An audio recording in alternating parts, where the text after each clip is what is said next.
My name is Zoe Calloway, and I was asked to leave my mother's house on Thanksgiving.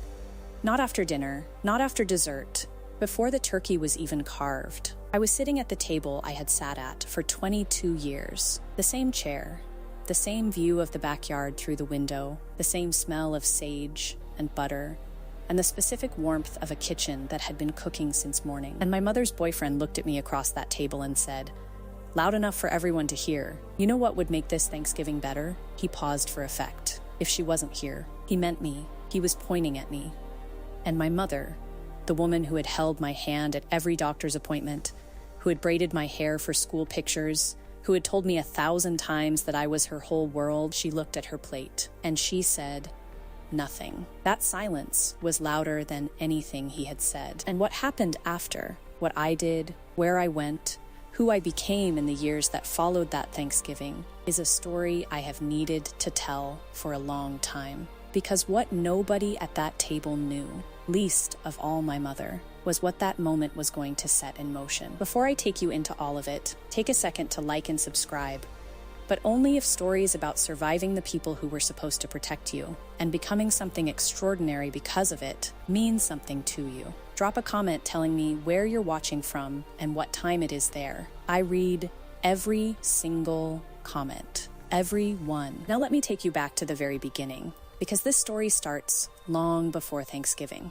My mother's name is Linda. She was 24 when she had me, single, living in a second-floor apartment in a mid-sized city that was neither big enough to be exciting nor small enough to feel like community. She had been with my father for 2 years before she got pregnant, and she was with him for about 8 months after, which is as long as someone like my father could maintain the performance of commitment before the real version of him showed up and replaced the performance. He left when I was 8 months old. I have one photograph of him holding me. He's looking at the camera, not at me. I noticed that at about age 12, and I've never stopped noticing it. My mother did not fall apart. I want to give her that. In the years immediately after, she was someone I would have described, if I had been old enough to describe her, as a woman running on determination, and not much else. She worked. She raised me. She made the small apartment feel like home through sheer force of will, the specific will of someone who has decided that her circumstances are not going to determine her daughter's experience. We were poor in the way that people who are managing to stay one side of the line are poor. Not hunger, not homelessness, but constant calculation. Which bill this week? Which can wait? The particular arithmetic of a single mother's budget that has no room for error and no room for rest. But there was love, real love, in the way that children need it. Consistent, demonstrative, prioritized. She read to me. She came to every school event. She made birthday cakes from scratch, which she was objectively not good at, but which she did anyway, because the effort was the point. I was her person. She said that explicitly and often, "You are my person." I grew up believing that completely. I grew up believing that the two of us were a unit that was held together by something more durable than circumstances. The cracks appeared when I was around 14. That was when Linda started dating more seriously. Not casually, seriously, with the specific urgency of someone who has been alone for 14 years and has decided that the loneliness has gone on long enough. She met men through online apps, through friends of friends, through the particular networking of single adults in their late 30s who have decided they are ready. Most of the men were fine. A few months, a handful of dates, no real impact on the architecture of our life together. And then, when I was 17, she met Dale Prescott. Dale was 43 when he came into our lives. He drove a truck, a large one, the kind that seems designed to make a statement about the person driving it. He had the physical presence of someone who had once been athletic and was now just large. He laughed loudly at things he found funny, which was mainly himself. He had, I noticed within the first few meetings, a very particular way of occupying a space, not just physically, though he did that too, taking up the whole couch, spreading his elbows across the whole table, but socially. He filled the air of a room with his opinions and his volume and his certainty, and he seemed to interpret any space that wasn't his as space he hadn't yet claimed. My mother found this attractive. I understand why. on a logical level. She had spent 17 years managing everything alone, making every decision alone, carrying every weight alone. Someone who came in with that kind of confidence, who didn't need to be managed, who took up space rather than requiring it, must have felt like relief to her. To me, it felt like displacement. Not because I was a teenager who couldn't handle change. I want to be honest about this because I have spent years examining it and making sure I'm being fair. I was a teenager. I had opinions about my space and my routines. Some of my resistance was simply being 17, but some of it was something else. Some of it was Dale himself. Dale did not like me. Not the way a new partner might be uncertain around a partner's child, or slightly awkward, or in need of time to build a relationship. He did not like me in the more specific way of someone who has looked at a situation and made a determination and is not interested in revising it. He never said this directly in the first months. He expressed it in the Dale way, in comments that were always wrapped in plausibility. "Zoe, you're kind of in the middle of things," said with a laugh that allowed him to call it a joke if challenged. "You know, Linda, she's old enough to not need so much attention," said with the specific framing that made my needs sound like a burden she'd been unfairly saddled with. He chipped away, not at me directly, at my mother's perception of me. He introduced a language, slowly, in which my normal teenager requests to know where my mother was, to be included in dinner plans, to have some consideration given to my schedule, were reframed as me being difficult, clingy, immature. "She needs to learn to be more independent, Linda. You're not doing her any favors." My mother didn't adopt this language immediately. At first, she would look at me with an expression that said, "I hear you, I see this, I'm figuring it out." And then, by months 5 and 6, the expression changed. By month 8, she had started to use Dale's vocabulary. "Zoe, you need to be a little more flexible. Zoe, Dale isn't trying to replace anyone, he's just trying to find his footing. Zoe, you're making this harder than it needs to be." She was parroting him so perfectly that sometimes I would close my eyes and hear her voice, and it was like hearing Dale's opinions delivered in my mother's tone. That was the thing that frightened me most. Not Dale, my mother becoming an extension of Dale. I survived that year. I was a good student, not because school was easy for me, but because I had decided early that it was the most direct route to a version of my life that I controlled. I had always been drawn to business. Numbers made sense to me in the way that some things just make sense. Not with effort, but with recognition, like meeting someone you already know. I worked part-time at a coffee shop from 16 onward. I saved almost everything, not with a specific plan in mind, just with the instinct of someone who understands that having resources is the difference between having options and not having them. I applied to college the fall of my senior year with applications that I wrote entirely alone, because by then asking my mother for help meant navigating Dale's presence and his opinions about whether college was worth it for someone like Zoe. I got into a state university with a partial scholarship, and I supplemented with loans I understood and had researched thoroughly. I was 18 when I left for college. I told my mother I loved her. I told her I would be back for holidays. She hugged me. For a moment, one moment in the parking lot of the dormitory, she was just my mother. Just Linda. Just the woman who had read to me and braided my hair and made objectively bad birthday cakes because the effort was the point. "You're my person," she said. "I know," I said. I drove away in the used car I had paid for myself. I didn't let myself cry until I was on the highway. The 4 years of college were the years I grew into my actual self. Not in the dramatic transformation movie way, in the real way, which is slower and less cinematic and more important. I discovered that the brain I'd always had for numbers was specifically suited to finance and entrepreneurship. I found professors who recognized what I was and pointed me toward things I wouldn't have found alone. I found friends who were interested in the same ideas I was interested in. People who talked about building things, not in the vague aspiration way, but in the specific, let's actually figure out how way. I started a small venture in my sophomore year. It was ridiculously simple in concept and harder than it looked in execution, the way most good businesses are. A tutoring service for first-generation college students that matched them with upperclassmen in their subject areas. It spread fast because the need was real and the approach was personal. I kept the pricing low enough to be accessible, and high enough to pay the tutors fairly. By my junior year, the service had 70 active tutors and over 200 students using it each semester. It wasn't making me rich, but it was making money. And more importantly, it was making me understand how to make something work, how to identify a need, meet it with a well-designed solution, manage the operational reality of people and money and growth. I went home for holidays because I told myself I would. I kept the promise even when keeping it was difficult. Dale had moved into the house by my sophomore year. Not a conversation I had been part of, a fait accompli, presented to me over the phone by my mother in the careful tone she used for things she had already decided and was informing rather than discussing. Dale is going to be staying at the house, she said, permanently. I wanted you to know before you came home for Thanksgiving. Is this what you want? I asked. Yes, she said. Does he make you happy? I asked. A pause that lasted slightly too long. He makes me feel secure, she said. I noted the difference between those two answers, but I said, okay, Mom, I love you. The holiday visits were exercises in management. Managing Dale's presence, which had not improved with permanence. Managing my mother's need for everything to seem fine. Managing my own reaction to the way he spoke about me in the third person while I was in the room. The way he positioned himself between my mother and me in every conversation. The way her face changed when he was present.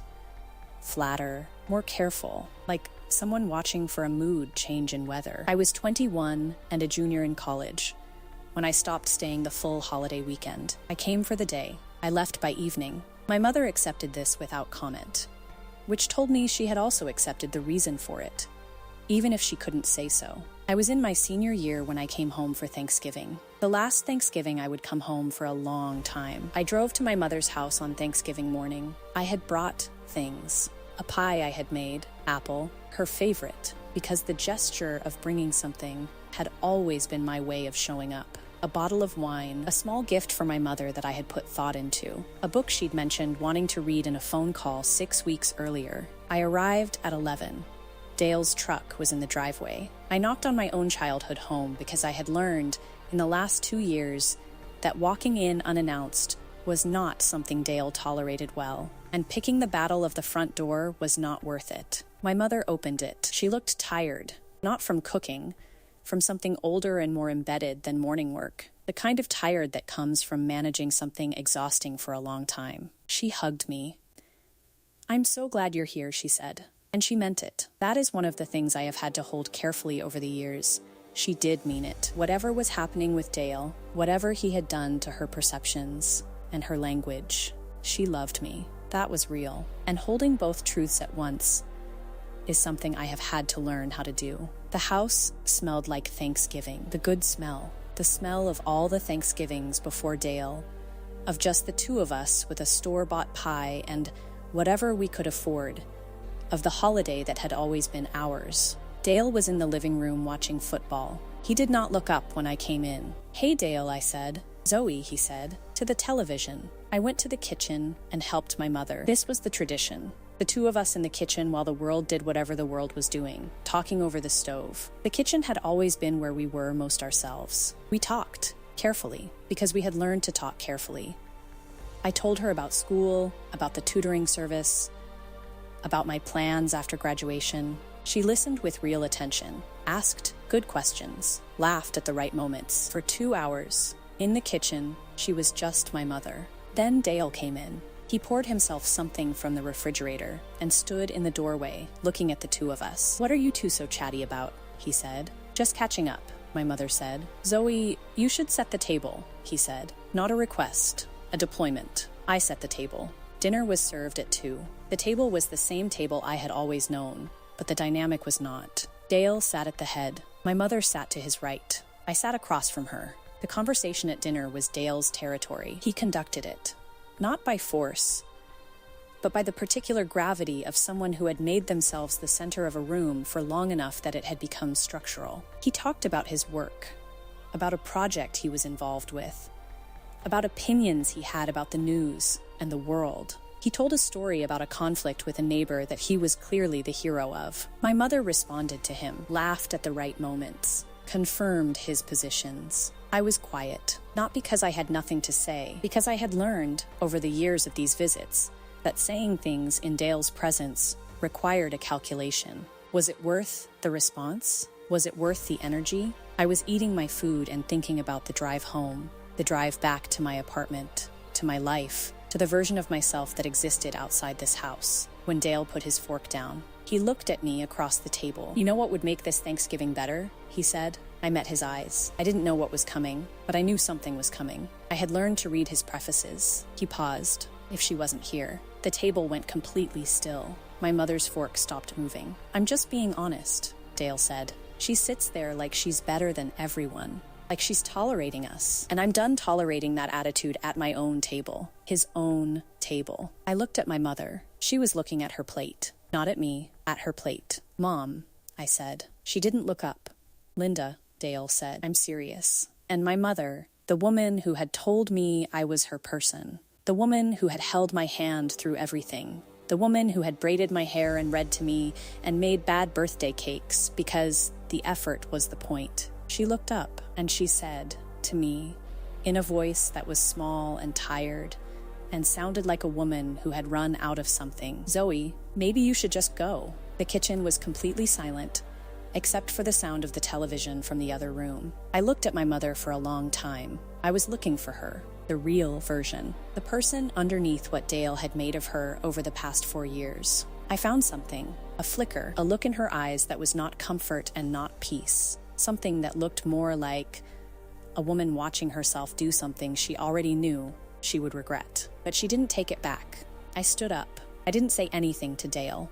I looked at my mother. "I'll call you," I said. She nodded, still not meeting my eyes fully. I picked up my bag from the counter. I drove away from my childhood home on Thanksgiving with the pie I had brought still on the kitchen counter, and the gift for my mother still in the bag. I drove for about 20 minutes before I had to pull over. I sat in a gas station parking lot, and I let myself feel it, the specific quality of that moment. Not just being asked to leave by my mother. At Thanksgiving, because a man she had known for 4 years had decided I was inconvenient. I sat there for a long time, and then I made a decision. Not a revenge decision, not a dramatic declaration, just a quiet, specific, fundamental decision. I was done waiting for Linda to choose me over Dale, done coming back to a place that had stopped being safe, done organizing my emotional life around the hope that my mother would find her way back to the woman she was before he arrived. I was going to take everything I had been building, and I was going to build it as fast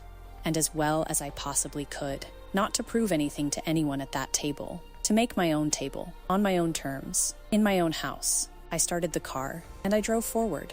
I graduated 6 months later. I did not go home for Christmas that year. My mother called twice in December. I answered both calls. I was polite. I was not warm. I told her I was busy with graduation preparation, and the holidays would be low-key for me that year. She accepted this without pushing, which told me she understood why even if she couldn't say so. I graduated with honors. I had a job offer from a financial services company in the city that I had worked toward through 2 internships, and a reference from the professor who had followed my work most closely. The salary was enough. Not generous, but enough. I rented an apartment with a roommate, and I kept the tutoring service running on the side. And then, 3 months after graduation, the tutoring service crossed a threshold. It crossed the threshold where the side income exceeded my salary by enough that the comparison was not close. I stared at the numbers for a long time. Then I called the professor who had followed my work most closely. His name was Dr. Ellison,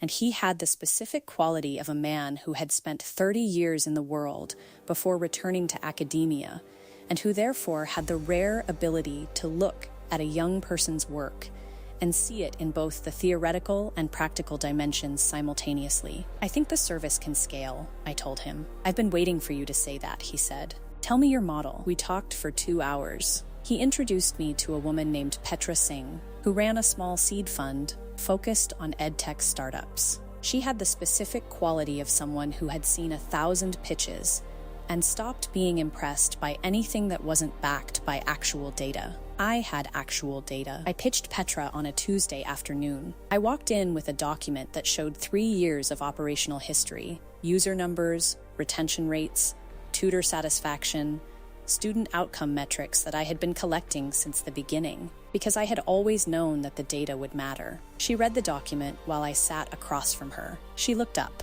"You've been running this since sophomore year?" she said. "Yes," I said. "Why didn't you come to me sooner?" "Because I wanted the data first," I said. She looked at me for a moment with the expression of someone making a decision. "I want to fund the next phase," she said. "What do you need to scale to 10 universities?" I told her. She wrote the number down. We shook hands. I walked out of that meeting and stood on the sidewalk in the September afternoon, and I looked up at the sky and I thought, here we go. The next 3 years were the building years. I won't compress them dishonestly into a single paragraph, because the details matter. They always matter. The details are what the story is actually made of, but I will tell you the shape of them. Year 1 post-funding, I quit my job, took on 3 employees, expanded to 7 universities, made every operational mistake available to a first-time founder, and fixed each one through the specific education of getting it wrong and being honest about it. I also stopped going home entirely. Not a dramatic announcement, just a gradual retraction that became complete. My mother called.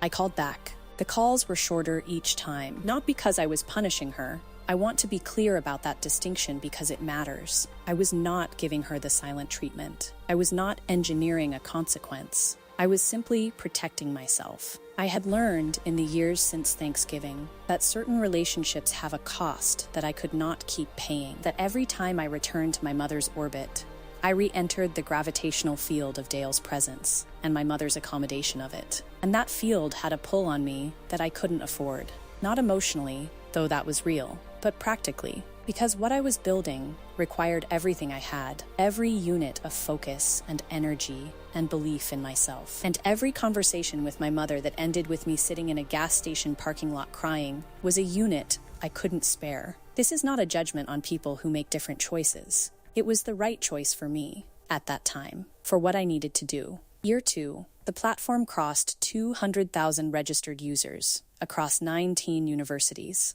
I hired my 7th employee. We moved out of the spare bedroom that had been our first office into actual office space. Petra's seed investment had been followed by a larger Series A from a fund that focused on education technology. I had people who believed in what I was building, not just because they cared about me, but because the data was real. Year 3, we hit the milestone that changed everything. A partnership with a consortium of community colleges, 22 institutions that agreed to integrate the platform into their student services, offering as a licensed product rather than a marketplace. The contract was the largest single revenue event in the company's history. I was 26 years old.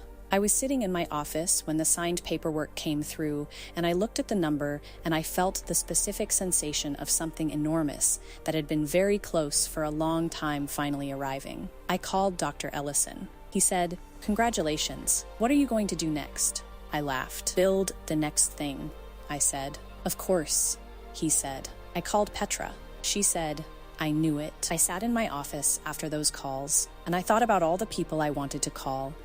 And I made each of those calls. And I thought about the one person I didn't call, my mother. She called me, not on the day of the partnership announcement. She didn't know about that. She called 3 weeks later, on a Saturday morning, at a time that suggested she had been working up to it. I answered. She said, "Zoe." I said, "Hi, Mom." A long pause. "Dale and I broke up," she said. I held the phone. I had not expected this. Not because it was unimaginable. I had spent 4 years imagining it. But because I had also spent 4 years preparing for the possibility that it would never happen, that my mother had made her choice and would live inside it. "When?" I said. 6 weeks ago, she said. It had been building for a while. She stopped. "I don't want to get into the whole thing on the phone. I just wanted you to know." "Okay," I said. "How are you?" She said, "I feel like I don't know what's happening in your life." "I've been building something," I said. "The tutoring service from college. It turned into a company." A pause. "A company," she said. "Yes. Are you okay? Financially? I'm okay, Mom," I said. "Better than okay." Another pause. "Zoe," she said, "I want to talk, really talk, about Thanksgiving, about the last few years, about," her voice broke slightly, "about how I handled things." I sat with my phone in my hand, and I felt the competing pulls of it. The part of me that was the small child who had been read to at night and braided on Sundays. The part that had driven away from that gas station parking lot and promised itself that it was done waiting. "I'd like that too," I said finally, "but not yet. I need a little more time." She breathed. "Okay," she said. "Whenever you're ready. I'll call you," I said. "I promise." I hung up, and I sat at my desk, and I let myself feel the specific complexity of that moment. Not triumph, not resolution. Something more like standing at the edge of a door that has been locked for a long time, and understanding that the key is now in your hand, but that you're allowed to decide when to use it. I want to tell you about the day I finally went back. Not for a holiday, not for an occasion. I drove to my mother's house on a Tuesday in March, 3 years after Thanksgiving, because I had decided I was ready. I had done the work to be ready, not a process, therapy, which I had been in for a year.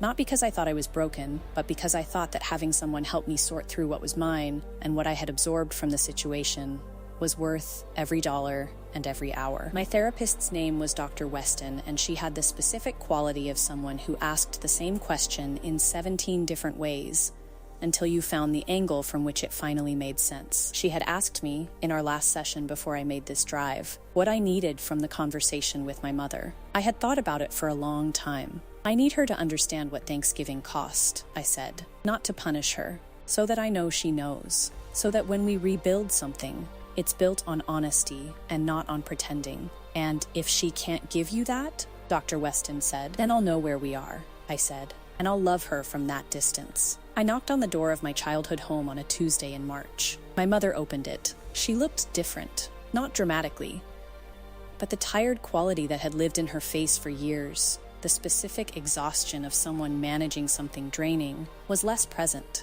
She looked like someone who had been sleeping better. She looked like more of herself. She stepped back and let me in. The house was different. Not the furniture, not the physical structure, but the Dale-ness of it. The particular occupation of space that he had left on everything was gone, gradually cleared, like a house after someone opens all the windows. We sat at the kitchen table, the same table. She made tea. We sat with it for a minute. "I need to say something first," she said. I waited. "What I did on Thanksgiving," she said. "What I let him do. There is no version of that I can explain in a way that makes it okay, and I'm not going to try." She looked at her cup. I chose him. That day, and for a long time before that day. I chose what made him comfortable over what was right for you, over what was right for us. She looked up. And I knew it. I need you to know that I knew it. And I did it anyway, and I will spend a long time being sorry for that. I looked at my mother. "Why?" I said. "Not why you're sorry. Why you did it." She was quiet for a long time. "Because I was afraid," she said, "of going back to being alone. Of being the woman who couldn't keep some. I had been on my own for so long, and he was there, and he was certain, and he made decisions, and I was so tired of making all the decisions alone." She paused, "And that fear made me into someone I'm not proud of. It made you into someone who chose his comfort over my safety," I said. The word landed. She closed her eyes. "Yes," she said. "I want you to know something," I said. "I'm not angry anymore. Not the hot kind. What I carry now is more like the memory of what it cost. Being sent away from my own table on Thanksgiving. Coming home to find that my mother's voice had been replaced by someone else's opinions." I paused. "I want to tell you what I've built since then. Not as a way of saying, look what happened when you threw me out, but because you're my mother and I want you to know my life." She opened her eyes. "Tell me," she said. So I told her. I told her about the tutoring service becoming a platform, becoming a company. About Dr. Ellison and Petra and the 7 employees, and the partnership with the 22 community colleges. About the apartment I had bought. Not rented. Bought. With a down payment I had saved. I told her about Dr. Weston, and the therapy that had helped me understand what I was carrying and what I could put down. I told her about the relationships I had built in the years she'd been absent from my daily life. The friends who had become family, the mentors who had filled the specific gap of people who believed in me without condition, the community I had built around myself that was entirely of my own choosing. I told her about the Tuesday in March 2 years ago, when I had looked at a number on a contract and understood that I had built something that would last. She listened to all of it. She did not interrupt. When I finished, she was quiet for a long time. "I missed so much," she said. "Yes," I said, "you did. "I'm so proud of you," she said. "I know I don't have the right to say that like I've been watching, but I'm so proud." "You can be proud," I said. "You just have to earn the right to say it from close up.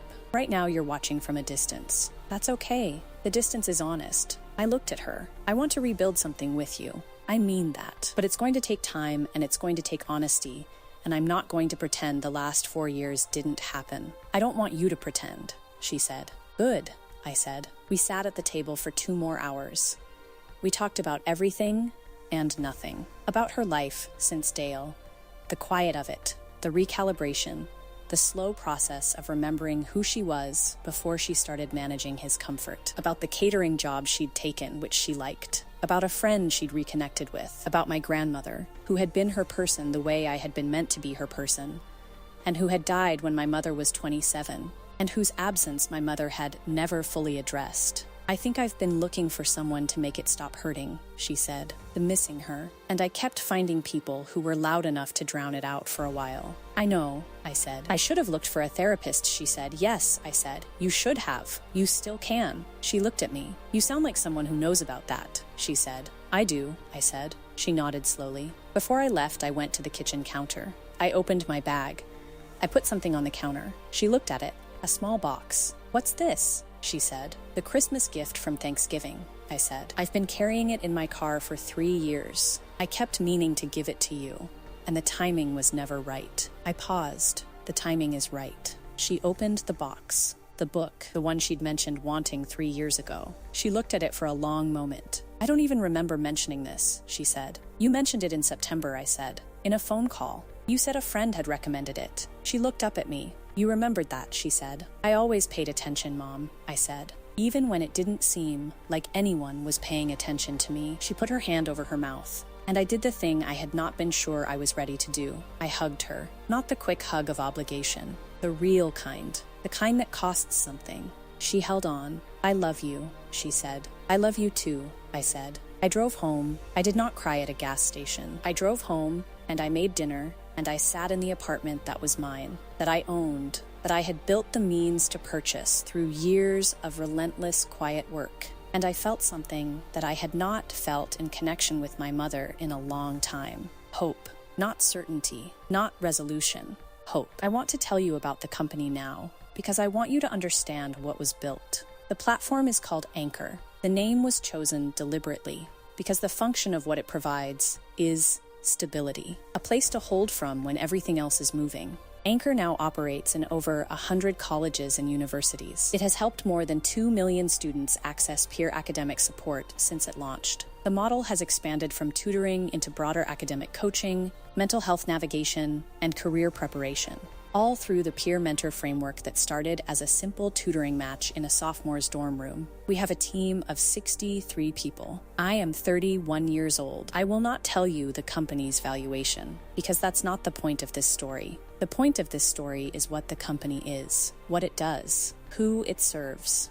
It serves students who are trying to build something in circumstances that are not easy, who are the first in their families, who are managing the gap between where they started and where they're trying to get to, who need someone to believe in their capacity before they believe in it themselves. It serves people who could have given up, but didn't. People who drove away from gas station parking lots and decided to keep going anyway. I think about those students all the time, not in the abstract way, specifically. I think about the version of me at 19 who started the service because I recognized a need and decided to meet it. I think about what that 19-year-old needed and didn't always have. I try to build the company so that it provides, at scale, what a person needs in the moments when they're figuring out whether they're going to be okay. A voice that says, "Yes, you're going to be okay. Here's how." My mother started therapy. She called me 4 months after the Tuesday in March to tell me. "I found someone," she said. "I've been going for 6 weeks." "Good,"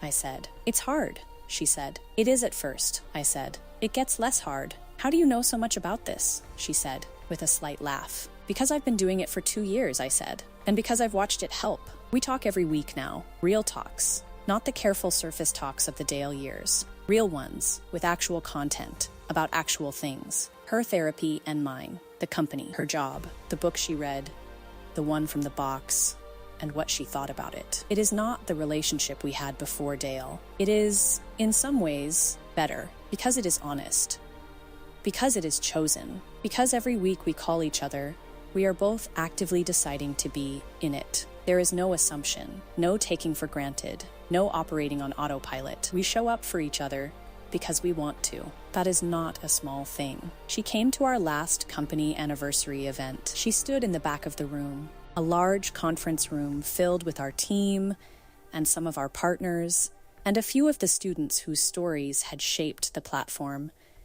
And she watched me give a speech. I saw her from the podium. She was crying, the good kind. After, she found me in the crowd. She took my face in her hands, the same gesture she had always made, reaching up because I was taller, holding my face in her hands, and looking at me. "You are my person," she said. I looked at her. "I know," I said. "I always knew. I want to say something to you directly, something I have thought about a great deal. The Thanksgiving I was asked to leave, that moment, that table, that small and specific humiliation, it is one of the most important things that ever happened to me. Not because it was good, because of what it required. It required me to stop waiting for my mother to choose me. It required me to understand, in the most visceral and direct way possible, that the people who are supposed to be our foundation sometimes cannot be. That sometimes the foundation is absent, or damaged, or occupied by someone who doesn't want you there. And when that happens,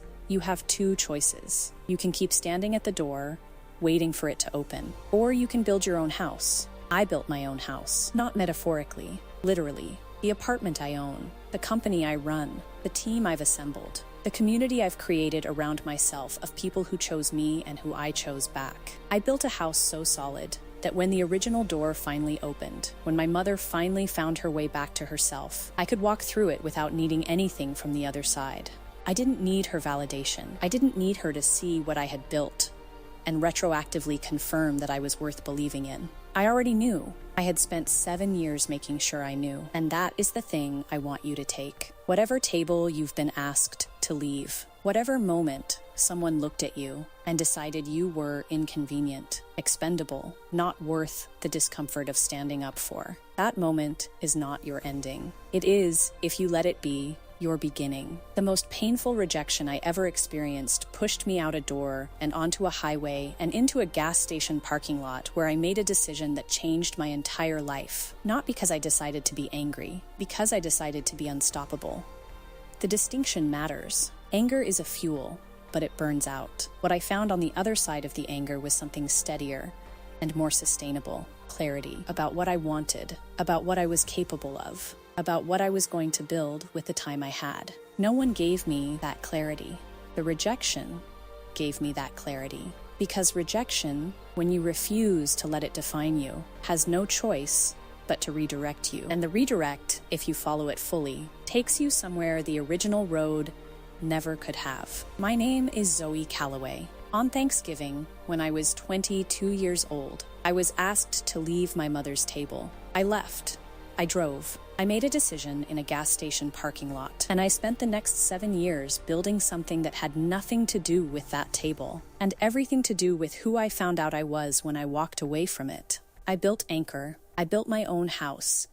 I built a relationship with my mother that is honest and earned and better than what we had before. And I built a self that cannot be sent away from any table, because I am the one who sets the table now. If you are sitting in that parking lot right now, if you have just been asked to leave somewhere you thought was yours, if someone who was supposed to protect you just chose someone else instead, if you are holding a pie you baked, and a gift you carried, and a heart that is broken by someone who should have known better, take a breath. You are going to be okay. Not because it gets easier right away, because you are the kind of person who keeps going. You drove to that parking lot, and you're still here. That means something. That means everything. Keep driving. Build the thing. Make your table, and set it with people who will never, ever ask you to leave.